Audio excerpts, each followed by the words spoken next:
Hello guys, അങ്ങനെ ഞാനും ഏട്ടനും യുവയും കൂടെ ഒരിടം വരെ പോവുകയാണ്.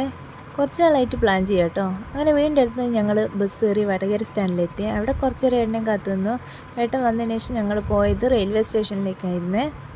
ഞങ്ങളിന്ന് പോകുന്നത് മംഗലാപുരത്ത് ഉള്ള മാമൻ്റെ വീട്ടിലേക്കാണ്.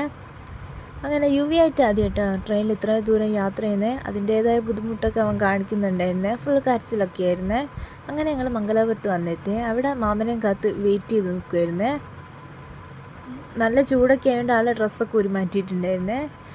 അങ്ങനെ അവിടെ നിന്ന് നേരെ ഞങ്ങൾ വീട്ടിലേക്കാട്ടോ പോയത്. അവിടെ ചെല്ലുമ്പോഴത്തേക്കും മാമൻ ഫുഡ് ഒക്കെ റെഡിയാക്കി വെച്ചിട്ടുണ്ടായിരുന്നേ. അന്ന് ഫുഡൊക്കെ കഴിച്ച് അവിടെ ആട്ടോ സ്റ്റേ ചെയ്തിട്ടുണ്ടായിരുന്നേ.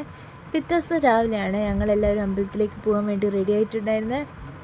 മാമനും ശ്രീമോനും ഏട്ടനും ഞാനും യുവിയും കൂടിയായിരുന്നു അമ്പലത്തിലേക്ക് പോകാൻ വേണ്ടി ഇറങ്ങിയത്. മാമി പോരുന്നില്ല പറഞ്ഞു, കുറേ നിർബന്ധിച്ചിട്ടുണ്ടായിരുന്നു. പക്ഷെ ആൾ പോരാൻ കൂട്ടായില്ല കേട്ടോ. അങ്ങനെ അവിടുന്ന് ഞങ്ങൾ മാമൻ്റെ വണ്ടിക്ക് തന്നെ കേട്ടോ അമ്പലത്തിലേക്ക് പോകാൻ വേണ്ടി ഇറങ്ങിയതും. മാമൻ കുറേ വിളിക്കുന്നുണ്ട് മാമീനെ പോരുമെന്ന് പറഞ്ഞ്. മാമി പോന്നിട്ടില്ലായിരുന്നു. അങ്ങനെ ഞങ്ങൾ നേരെ അവിടുന്ന് യാത്രയൊക്കെ പറഞ്ഞ് ഇറങ്ങിയിട്ടോ.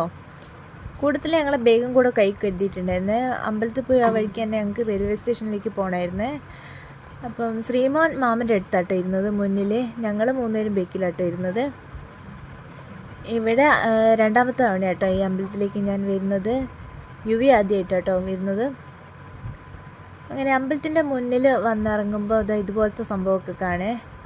അങ്ങനെ ഉള്ളിലേക്ക് ചെല്ലുന്നതിനനുസരിച്ച് കുറേ കാര്യങ്ങളുണ്ട് കാണാൻ വേണ്ടിയിട്ടൊക്കെ. ഇതൊക്കെ എന്താണെന്നൊന്നും അറിയില്ല, എന്നാലും നല്ല രസമൊക്കെ ഉണ്ടായിരുന്നേ. അങ്ങനെ ഉള്ളിൽ കയറി ഞങ്ങൾ തൊഴുതു കേട്ടോ. ഇത് മംഗലാപുരത്തെ മംഗളദേവി ടെമ്പിളാണ്. ഞാൻ ഇവിടെ രണ്ടാമത്താണ് കേട്ടോ ഈ അമ്പലത്തിൽ വരുന്നത്. അങ്ങനെ തൊഴുത് പുറത്തിറങ്ങി കുറച്ച് ഫോട്ടോസൊക്കെ എടുത്ത് അവിടെ ഞങ്ങൾ നേരെ പോകുന്നത് റെയിൽവേ സ്റ്റേഷനിലേക്കായിരുന്നു. മാമൻ തന്നെ കേട്ടോ റെയിൽവേ സ്റ്റേഷനിൽ കൊണ്ടുവിട്ടത്. അങ്ങനെ മാമനോട് യാത്രയൊക്കെ പറഞ്ഞ് ഞങ്ങൾ നേരെ ട്രെയിൻ കയറിയിട്ടോ. അപ്പം